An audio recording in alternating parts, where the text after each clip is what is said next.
अस्सलाम वालेकुम। वालेकुम सलाम। अयो साहब किथे आ? खाब मोजा लदो ही कोने जी मो खाब ना कोन ॾिठो मां सुम्हंदो ई कोन रात जो। न उहो नथी चवी। वो केड़ो बियो केड़ो? तव्हांजो साहब कोन्हे जेको हिन ऑफिस जो मालिक आ उहो? हा पो ऑफिस में मोके ॿाहिरि विहारींदा न अंदरि कोन सुम्हण ॾींदा न इन करे खाब ॾिसंदो ई न आहियां। न भाग निंड में तो कोन हेडा। हा ओ मैडम मैडम छारा खुश हो? खैर प्यार साहब किथां वियो? रेस जी पुछा भी करी? जी हा रेस वियो आहे पुछड़ी वारी बनी ते। हा हा इहो असल में ॻाल्हि इहा आहे न तव्हांजे साहब में मुंहिंजो कमु हो। साहब में छो मुंहुं में कुझु हुजे है न? इहो असां न तव्हांजे पाड़ी में नवां लॾे आया आहियूं। असांखे केॾी महिल पको आया थो हो? खपे। केॾी महिल आया हो? जी केॾी महिल? ॾींहं जो। ॾींहं जो आया रात जो अचो केर न को ॾिसे आ न कुछ आ। छो धाड़े लवासी या रात जो अचूं? हल पोइ हिते खैर माई मूंखे न पको थो खपे। केड़ो पको खपई? डंडी वारो हुजे या छित वारो जेको बि हुजे। पको त खपई पखे के छा कंदी है? नंढड़ा नंढड़ा ॿार आहिनि उन्हनि खे। माना शादी थियल अथई? हा मां छला इन उमिरि वञी फाव बकी है न। जी मुंहिंजो माना शादी थियल अथई? हा घणा ॿार अथई तक़रीबन? 13 आहिनि। मां छला समझ जैतून जो बाग खोले वेठा हो। छा चई? न मुंहिंजो ख़ैर आहे 14 करे न। न बस 13 ई खोड़ आहिनि। 13 खोड़ अथई तोखे हा। ॾिसी हिकिड़ो शेर यादि आयो आहे। शेर थोरो मां ॻाइजो आहे। अच्छा ॿुधाई न चए तो बाग में खड़ा हूँ हाथ में अनारे। वाह वाह।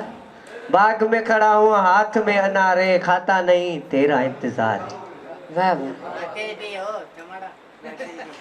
पखो तो के वना छितारो खपे। उहो ना आहे पखो यार असां वटि डंडे वारो पखो आहे हेठियो। अच्छा वो सोलो अथई न बसि इहे नंढे में हथ जी रोत रखींदा मथो बि वठी जी। मुंहिंजो अच्छा माना तव्हांजी पोड़ी माना ईअं हथ विझी पोइ हुते रखंदियूं आहिनि हुते रखंदियूं हा आहिनि? भले भले असांजो 2-3 पोड़ी वठी वञो। मां चवंदी अॻे मां परेशान आ। तव्हांखे सेखारींदियूं 2-3 पोड़ी वठी वञो त डंडे मथे कीअं विझबो आहे। मुंहिंजी ॻाल्हि ॿुध जट या पुट। जट जो पुट न चओ मुंहिंजो पीउ अनपढ़ ला। उहा ई ॻाल्हि थी। कुझु भला पखो जी मां अॻे परेशान आ ॾाढी। पखो जी तो पर हिकिड़ी शर्त अथई। छो कहिड़ी वारी शर्त ॿुधा? इन अॻे के टिकेट वठरा मूंसां शादी कर। छा जी? अॻे के टिकेट वठरा इन के घणा साल थिया यको हिकिड़े ते बि गुज़र करे कुझु मटा। मुंहिंजी ॻाल्हि ॿुध मुंहिंजी असल में शादी कान्हे थियल मां पाण परेशान आ। मां बि चवां त तुंहिंजा वार अञा कका ई कोन थिया पोइ शादी वारो कूड़ कीअं पई हणे।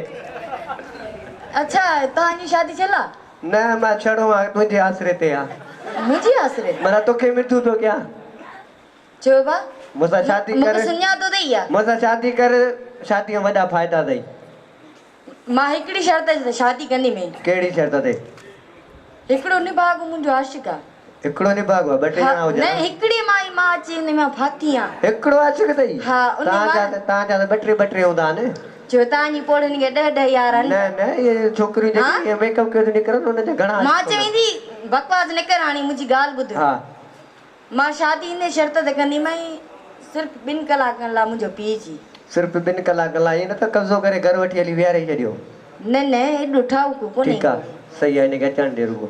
बसि इन मां जान छॾा मां तोसां शादी कंदमि सिर्फ़ 2 कलाक। मां तुंहिंजो पीउ आहियां न? सही आहे। सही आहे वॾा उमिरि लभे कान्हे जटम पीउ थी वियल।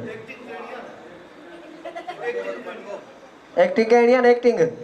हा बसि माना सीरियस थियणी डिॼणी न थी। मां इहो दाबो ॾींदो तव्हां ईअं अचे त हिनखे काबू कर त मां पीउ वरी थी बि वञा। चवंदी पंहिंजो ख़्यालु रखजांइ अथई ॾिंगू। ॾिंगो आहे त छा कंदो मूंखां वधीक ॾिंगो कोन हूंदो। जोड़ा मोरिया कुत्ता सभु ग़रीब मोके आहे हिन खां वधीक ॾिंगो केरु हूंदो? थोरो उते बि अचे त भॼण लाइ सोला थियूं। जी मुंहिंजो भॼण लाइ जाइ मिले हुनखे।